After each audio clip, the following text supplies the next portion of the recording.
Hi, my name is Bob.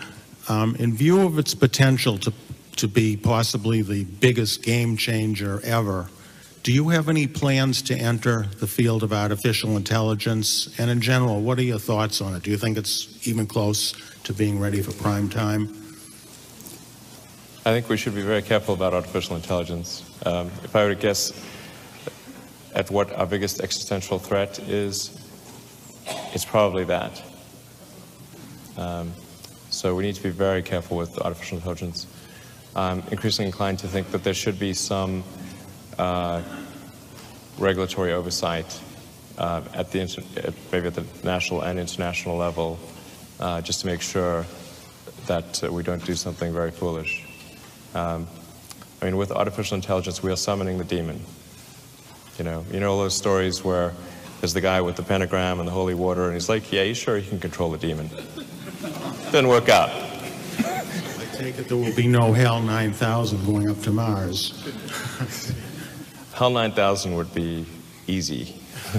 It's way more complex than, I mean, it would put HAL 9000 to shame, yeah.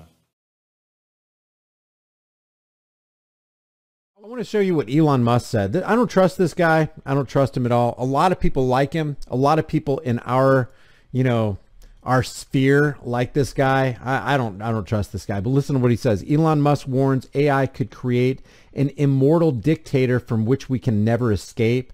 It's just all fear porn, guys. It sounds really scary if you think about it, but man, if you don't fear for your life, there's nothing they can do to you. Look, guys, you're gonna die. I'm gonna die. 100% chance of death in your future. What are you going to do? Are you going to live before you die, though?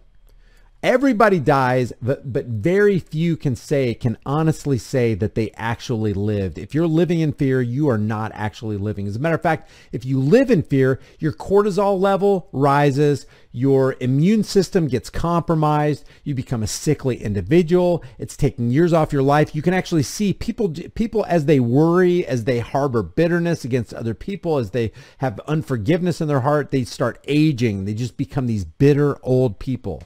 Is that how you want to live life? We're all going to die, okay? And so what I'm going to talk about right here seems like it's super scary stuff. But if you don't fear, if you live and by don't fear, I'm just talking about control that fear, because all of us at one time or another are going to fear. The question is, are you going to let fear govern and rule your life, or are you going to govern and rule over fear and have it work for you in your life? Superintelligence, a form of artificial intelligence smarter than humans, could create an immortal dictator, billionaire entrepreneur Elon Musk warned. In a documentary by American filmmaker Chris Payne, Musk said that the development of superintelligence by a company or other organization of people could result in a form of AI that governs the world.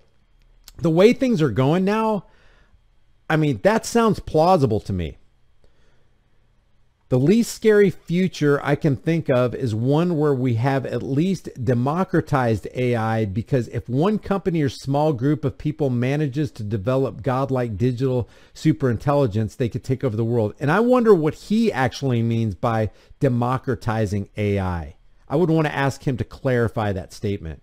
At least then when there's an evil dictator, that human is going to die. But for an AI, there would be no death. It would live forever, and then you'd have an immortal dictator from which we can never escape. The documentary by Payne examines a number of examples of AI, including autonomous weapons, Wall Street technology, and algorithms driving fake news. It also draws from cultural examples of AI, such as the 1999 film The Matrix and the 2016 film Ex Machina.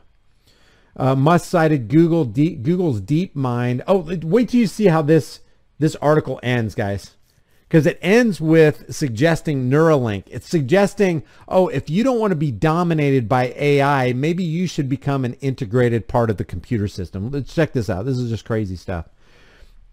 Musk cited Google's DeepMind as an example of a company looking to develop superintelligence. In 2016, AlphaGo, a program developed by the company, beat champion Lee Dassault at a board game at the board game Go. It was seen as a major achievement in the development of AI after IBM's Deep Blue computer defeated chess champion in 1997.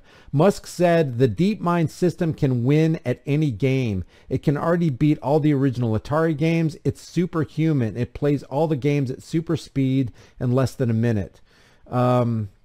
If AI has a goal and he says, but it doesn't have to be evil to destroy humanity. And listen to this metaphor he uses.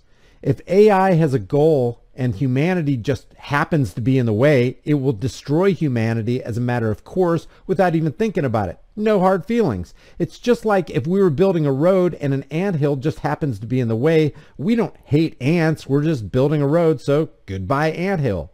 Last year, Musk warned that the global race toward AI could result in a third world war. The entrepreneur has also suggested that the technology could pose a greater risk to the world than a nuclear conflict with North Korea.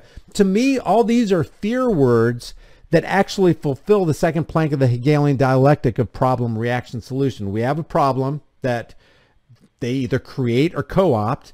They look for a fear-based reaction. People are like, oh God, what do we do to protect ourselves? Because, everybody wants to live safe. They want to be free, but they also want to be safe. Guys, look, I want to be free, but I also want to be safe. But you never want to give up your liberty for the sake of some politically promised security, because if you do that, you really legitimately don't deserve either of those.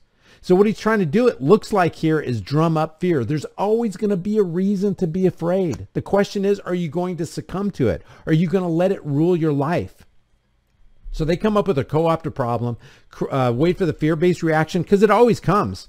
People have a collectivist mindset, man. They lose their individuality when they're in with a group that's all scared. And when they're all scared, they do irrational, illogical things and ask for oppressors to oppress them more to keep them safe. And then they come up with the solution. Watch what the solution is. Musk believes that humans should merge with AI to avoid the risk of becoming irrelevant. Hey, do you want a safe haven? Then you need to merge with AI. You need to become a part of the computer component. You need to get on the same playing field so that you don't get eliminated by the AI by becoming part of the AI. There's the solution. So what we saw in the CNBC article featuring Elon Musk is problem, reaction, solution. He's going to be our savior. And this is where he can promote Neuralink.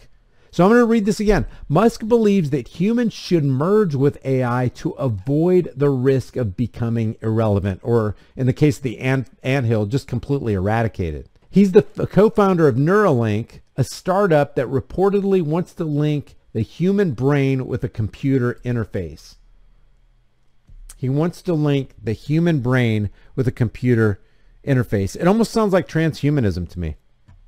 Just sounds like the human beings are just, yeah, if the AI doesn't get rid of you, people like Elon Musk with their creation of Neuralink might get rid of you.